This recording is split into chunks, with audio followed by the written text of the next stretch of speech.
Tota is just an average 14-year-old boy who has been living with his foster parent Yukihime for the past 2 years after his parents died in a village car crash outside Tokyo.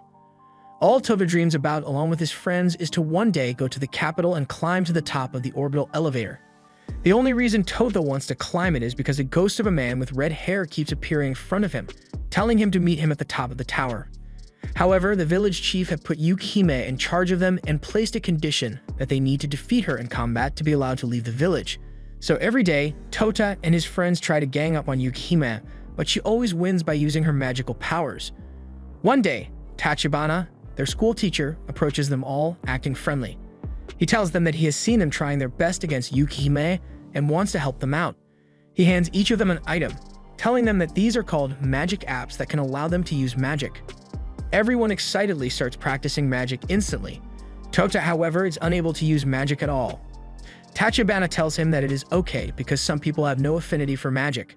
He hands him a bracelet, telling him to give it to Yukihime as it will seal her powers for a bit. Tota excitedly runs home and hands Yukihime the bracelet over dinner. The next day, as Tota tries to run to the agreed-upon ambush point, his friends go ahead and teleport to Yukihime without him. As they begin their ambush, Yukihime is impressed with their ability to use magic and tries to defend herself, but her magic has been completely sealed. Suddenly, Tachibana appears and knocks all the kids out. He impales Yukihime with magic spears, telling her that he is an immortal hunter who has been in search of her for the past 6 months. Tota, who had finally reached Yukihime, sees that she is injured and tries to defend her, but gets his arm sliced off by Tachibana. Yukihime pushes through her restraints and tries to fight him, but Tachibana chops her to pieces. He then stabs Tota in the chest and proceeds to kill his friends to cover up the loose ends. Tota, who is barely conscious, hears Yukihime's voice telling him to drink her blood and protect his friends. Without any hesitation, Tota drinks her blood and becomes immortal. He then attacks Tachibana, taking him by surprise and knocks him out before falling unconscious himself. Upon waking up, he sees Yukihime crying, apologizing for cursing him with immortality, and tells him her real name, Evangeline, a vampire. Tota consoles her, saying he will get to spend eternity with her. Seeing that he is ready to leave the village, Yukihime sets out with Tota for the capital the very next day. Before he leaves, all of his friends tell Tota not to worry as they will meet again soon near the elevator. They start heading for the capital on foot since taking public transport will be dangerous. Seeing that Tota is excited to head to the capital and make new friends, Yukihime warns him not to get attached to mortals since he is immortal and it will only lead to regret. They stop for some rest at a bus stop with a waterfall nearby. Tota tells Yukihime that he is going for a dip and heads straight for the waterfall, where he accidentally runs into Kuromaru taking a bath. At first, Tota thinks that he is a girl after looking at his beautiful face, but Kuromaru knocks some sense into him for not having common decency. Tota decides to befriend Kuromaru despite his protests as they both head back to the bus stop. When Tota asks about him, Kuromaru tells him that he's from the orbital tower and that he has been outcast from his family, until he hunts down a certain vampire called the Dark Evangel. Yukihime suddenly appears, telling Tota that she found a hot spring nearby that they should visit. Before Tota can introduce Kuromaru, Kuromaru draws out his sword and attacks Yukihime, who easily blocks it. Kuromaru takes a step back and tells her that he is from a clan tasked with killing immortals like her and attacks Yukihime again, but she rips through Kuromaru's chest with her bare hands. After a brief moment, Kuromaru gets back up again, making Tota realize that he is an immortal as well. Yukihime laughs, telling Kuromaru that if he manages to beat Tota, she will fight him again. Kuromaru agrees to it and he and Tota begin to fight. No matter how much he tries, Kuromaru is unable to land a solid hit on Tota. He manages to slice Tota's head off, but Tota quickly grabs it mid-air and reattaches it, throwing him off. He then throws a single punch at Kuromaru, knocking him out. When Kuromaru wakes up, Tota tells him that he's going to be his friend since he won. He tells Kuromaru that he can travel with them as long as he likes and train under Yukihime until he is strong enough to challenge her again. Not having any other option, Kuromaru decides to join them. The three of them head off toward the capital again. Tota tells them both that he is thinking of starting an organization of immortals who volunteer to help people out, making Yukihime laugh. Suddenly, hundreds of cars appear before them. Men start to jump out of the car and quickly greet Yukihime for finally returning to them. Yukihime turns back to confused Tota and tells him that she and her friends already made such an organization called UQ Holder. As they head off to the UQ Holder base, one of Yukihime's subordinates, UQ number 4, Karen Yuki tells Yukihime that she has wasted the last 2 years looking after Tota and is angry that she shared her blood with him. Yukihime just blows off her rants and tells her to get along with him. When they finally reach the base, both Tota and Kuromaru are tasked with landing one hit on a member from Yuki Holder before they can officially join before sundown in 7 days. Kuromaru's opponent is Makaba, while Tota's is Karen. They both start instantly, but are too weak to fight against them. For the next few days, both Tota and Kuromaru try their best to fight against Makabe and Karen, while getting to know everyone else on the base, including Shinobu Yuki, a human maid, and Jinbei Shishido, UQ number 2, in an underground cave. Seeing that they are in need of help, Jinbei agrees to train them for a few days so they can hold up against the other members. Jinbei tells Tota that he needs a weapon and shows him the gravity sword, which is stuck in a rock, and tells him to try and take it. Tota tries to pull the sword out, but it does not move an inch. Seeing that someone has finally come to try and claim it, the sword tells Tota to turn the dial on its side to reduce its weight, making him easily pull it out. Jinbei gets mad at the sword for revealing its secret, but the sword tells him to shut up as he was bored. For the next few days, both Tota and Kuromaru train under Jinbei in the cave and nearly destroy it. On the last day before sunset, they both head off to fight one last time. While Kuromaru eventually lands his hit on Makabe, Tota still has some trouble fighting Karen. He switches the weight of his sword quickly and finally gets the upper hand when he hears Shinobu screaming for help. Tota, without any hesitation, leaves the fight and heads off to save her. When he reaches Shinobu, he notices that she is surrounded by monsters. Karen, who is right behind, tells Tota to take Shinobu and run while she holds off the monsters. Tota quickly grabs Shinobu and drops her on a rooftop before turning back to help Karen. He jumps straight down at the monsters, increasing the weight of the sword to its maximum. Tota hits the ground like a meteor, pulverizing all the monsters to dust and burying Karen beneath the rubble as well. When she finally manages to get out, Karen tells him that she will take this as his one hit. Yukihime, who is overseeing everything, congratulates them both for making it in. Their happiness is, however, short-lived when Yukihime punishes them, along with Jinbei, for making a giant hole in the underground cave during their training that allowed the monsters to escape. She orders them to go back down and not come to the surface until they have defeated every single monster living there. After successfully making it into Yuki Holder, Kuromaru and Tota are given their first assignments. They are to head out with Karen to the slums outside Tokyo as they have requested aid from them. After the formation of the elevator, only the elites have been able to live in the capital, while the poor were forced out of the city into slums. Since the land still belongs to other elite people, there is a danger that the slums might be burnt down. Tota joins Karen and Kuromaru in the slums where, after a match of arm wrestling, he is given the job of cooking meals for everyone. Karen tells Tota that to get stronger, the first thing he must learn is the flash step. As soon as he gets free, Tota heads out to learn about it when he runs into Kaido, an overly energetic person. After seeing him struggle for a bit, Kaido decides to teach Tada the flash step properly. He shows off his flawless technique to get Tota on board with him. He starts to give him pointers and teaches him how to only use his feet to do everything. Over the next few days, Tota does everything with his feet, from cooking to cleaning the dishes, even eating, improving at the flash step day by day. A few days go by and no attack has yet happened on the slums. As Tota heads out to hand food to the men on duty as usual, the ambush begins. The enemy uses puppets and starts to set the slums on fire. Karen, who is taking a bath, is suddenly ambushed by Chao, who uses his shadows to take her by surprise and tie her up. Meanwhile, Kuromaru and Tota, who are playing with a kid, get attacked as well. While Cho keeps Karen busy, Shien and Kaido in his beast form attack them both. Tota instantly recognizes Kaido, but before he can do anything, Kaido seals his powers completely. Seeing that he is all alone, Kuromaru tries to take them both on himself, but gets torn to pieces by Kaido. Cheva slowly starts to get close to tied up Karen. As soon as he is in range, Karen manages to kick him in the groin, making Chao let go of his shadow powers. She then proceeds to quickly knock him out before heading out to help the people and Tota. Meanwhile, Tota suddenly manages to break free of the ceiling curse and knock Kaido several paces away before he hurts more people. Tota looks at his arms and is shocked to see black armor covering them. Kaido gets up and starts to laugh. He tells Tota that it's encounters like this that he loves doing his job. Without any hesitation, he uses his flash step to punch Tota, but he does the same. They both lock into a fierce battle. Kaido is surprised that Tota was just a beginner a few days back, but now can keep up with him. However, Kaido manages to put his arm through Tota's chest, crushing his heart. A dark aura suddenly erupts around Tota, giving him immense power and taking over his mind. Shion instantly recognizes it as Nagi's power and tries to step in, but Karen suddenly appears and stops him.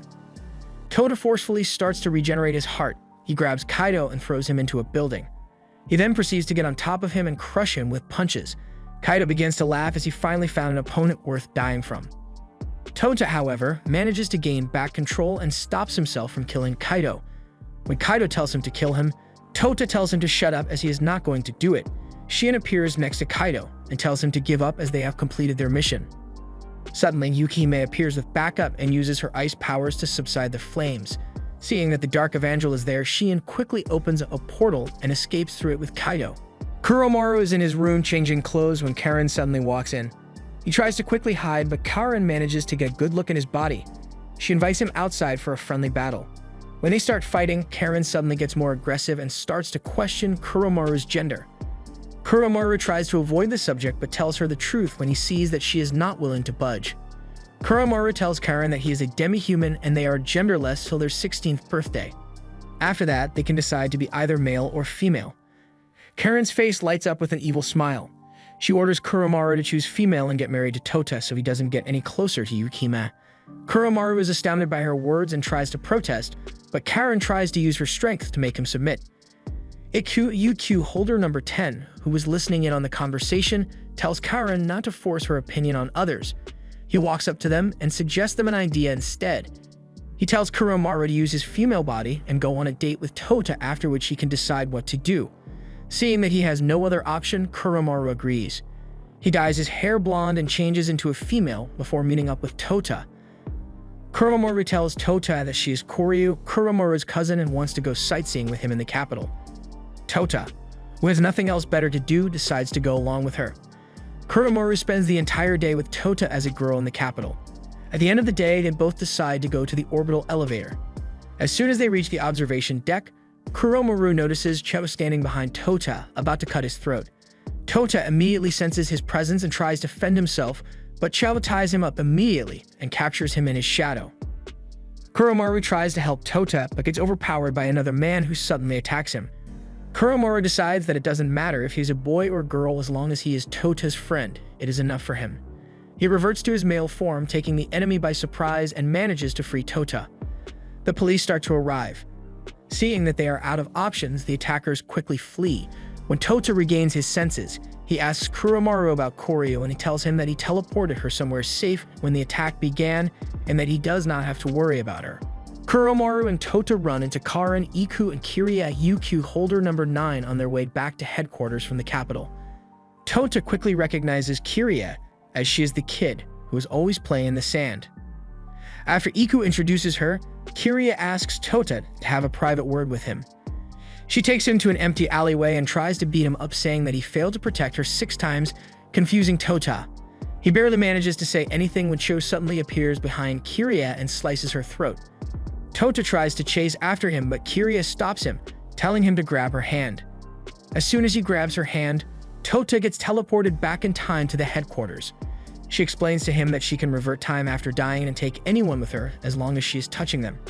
She takes Kota, along with Karen and Iku, to the capital. Both Karen and Iku are confused to see Tota, as he had just gone to the capital with Kuromaru. They both wait throughout the day, letting it play out as it should before finally entering the abandoned alleyway again.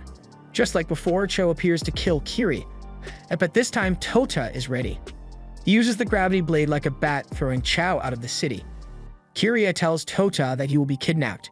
She tells him that in the original timeline after they met, there was an explosion at a subway station where Tota was captured by Fate Everunkus, one of the most powerful mages, while all others were killed. The others, who had followed Kiria and Tota, learn about what is going to happen and decide to help out. Kiria tells everyone that Yukihime had given them the order to capture Fate, as they know when and where he will appear. All they have to do is to get her close to him so she can touch him before she kills herself and takes him into a cell beneath headquarters. Everyone gets ready and sets up an ambush for Fate. As soon as he appears, Tota suddenly calls everyone to cancel the attack as his friends from the village are here and are right behind Fate. Tota suddenly gets a video message from Yukihime, telling him that Fate knows his grandfather, but he must not trust him at any cost. As Tota meets up with his friends from the village, Iku gets ambushed by Fate's maid. Fate casually walks up to Tota and takes his friends hostage, telling him to come with him or the lives of everyone here will be in danger. Tota thinks for a moment and starts shouting that this man has a bomb, making everyone at the station panic and run. Karen and Tota quickly jump at Fate. The maid, seeing Fate in danger, runs to his side, giving Iku a chance to fire the orbital cannon at Fate, but he blocks it with a barrier. Kuromaru, who is busy fighting more of Fate's men, tosses Kiria at Fate, but she turns into stone before she can kill herself. A timer appears on everyone's hands, telling them to stall Fate, making them realize that Kiria is trying to break the curse she's under. Karen takes Kiria and goes to help out Kuromaru. Meanwhile, Iku tries to keep the maid busy so that Tota can keep Fate busy. Tota manages to grab Fate and Kiria's hand as soon as the timer runs out, signaling everyone to get in. Fate has no time to react, and the next thing he knows is that he is in a cave under Yuki's holder with Yukihime standing in front of him.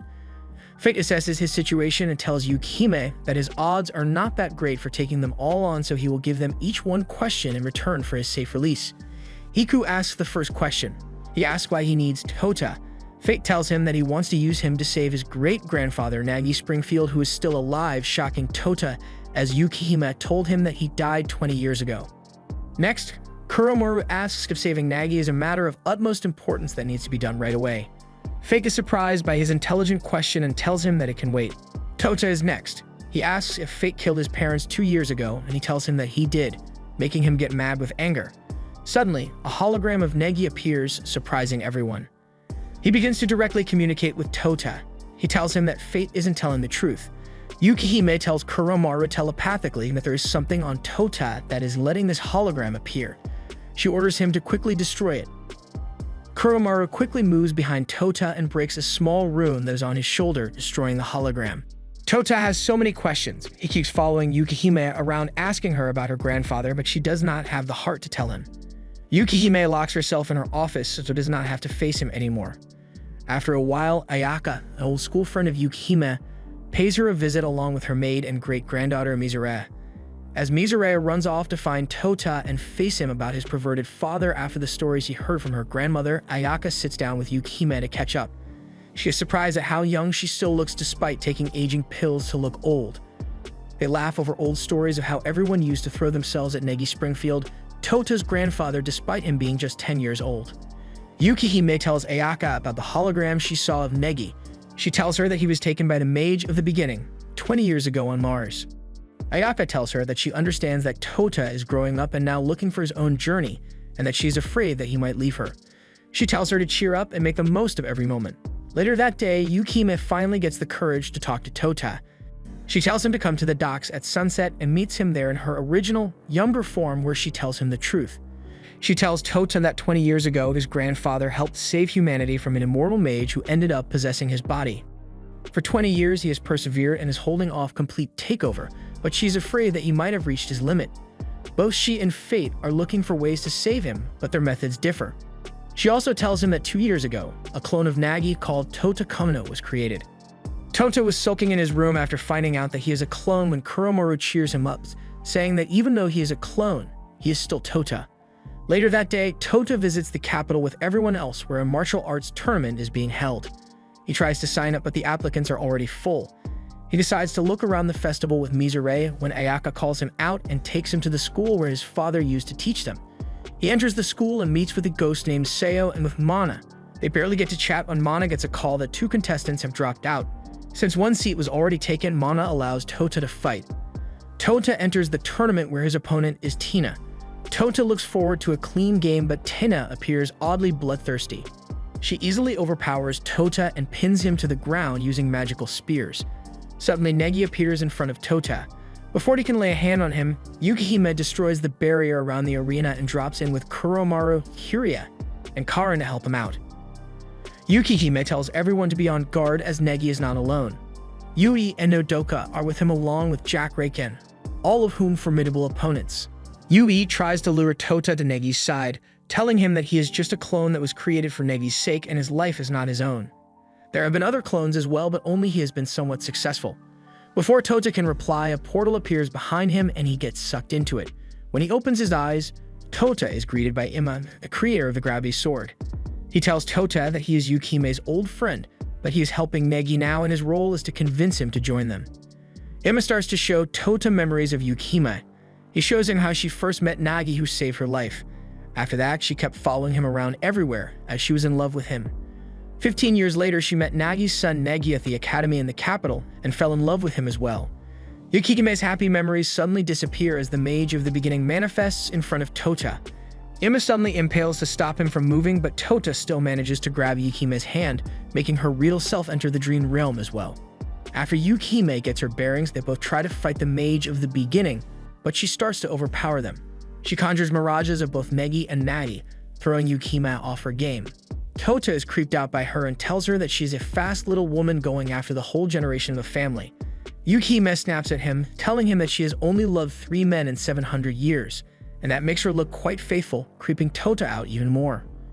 Suddenly, the memory dream world gets blown away by Asuna, Tota's grandmother. Yukihime is shocked to see Asuna there as she should be on Mars. Asuna tells her that part of her consciousness was inside Tota, and she slipped out when the mage tried to twist it. He tells her not to worry as her real body is still on Mars. Tota looks at the ground and sees Kuromaru, Kiria, and Karin lying there as well. Asuna grabs everyone's attention and tells them that only 0.62 seconds have passed in the real world. Before she sets all of them free, she's going to tell them the weaknesses of every opponent they are about to face outside. She quickly casts a barrier to stop the mage from listening in and explains to everyone what they need to do. She also tells Tota to hold off Nagi for 37 seconds, after which the dormant power inside him will manifest. Asuna tears the dream with a single swing of her sword, and they quickly set their plan into motion, targeting everyone according to their weaknesses. As the others keep the enemies at bay, Tota heads straight for Nagi, but he disappears and attacks Tota from behind. Tota tries to hold off his attacks but fails to do so. Suddenly, Fate appears to lend Tota a hand along with Yukihime. They use magic to pull Negi's soul out for a brief moment and converse with him. Fate quickly tells Nagi that he is looking for a way to help him out and bring immortality to the entire world. Nagi laughs, saying that for him to do that he will still need to kill him first, as the mage of the beginning is a part of him now and she feeds off the souls of the dead. Nagi barely has a word with Yukihime and Tota when suddenly their souls collapse back into the arena. The mage of the beginning unleashes all of Nagi Springfield's power. He instantly takes down Fate and Yukihime. Tota releases all of his powers as well, as 37 seconds have passed, but is still no match for him. Nagi impales Tota with spears, rendering him unable to move. Just as he is about to kill him, Kiria jumps in front of Tota, making Nagi stop in his tracks. Nodoka tells Kiri that they know she can revert time after she dies, completely throwing her off. Tina quickly grabs Kiria and starts to slowly rip out her teeth, each one with a pill of poison in it. Tota, seeing Kiria screaming in pain, tries to pull the spear out of his body. Suddenly, runes appear on the arena floor, teleporting both Tota and Nagi into another dream world. Tota opens his eyes and sees all of Nagi's students standing next to him, ready to lend him his aid. Nagi tries to fight all of them, but is unable to overcome them all. Eventually, Asuna manages to break through to him, telling him to fight a little longer as they are trying to figure out a way to help him. Nagi listens to her words and stops the attack. Both Nagi and Tota return to the real world along with Asuna. Asuna thanks Madoka and Yui for sticking with Nagi for the past 20 years, as that kept him sane. Before he takes everyone away with him to Mars, Nagi turns to Tota and tells him that it is not over. Tota, who is already raring to go despite being unable to move, tells him to wait as he will get stronger and come after him. Nagi smiles, telling Tota that he will be waiting for him at the top of the orbital elevator. Later, Tota tries to confess his love to Yukihime, but instead of "I love you too," he receives a punch in the face, breaking the poor guy's heart. The end.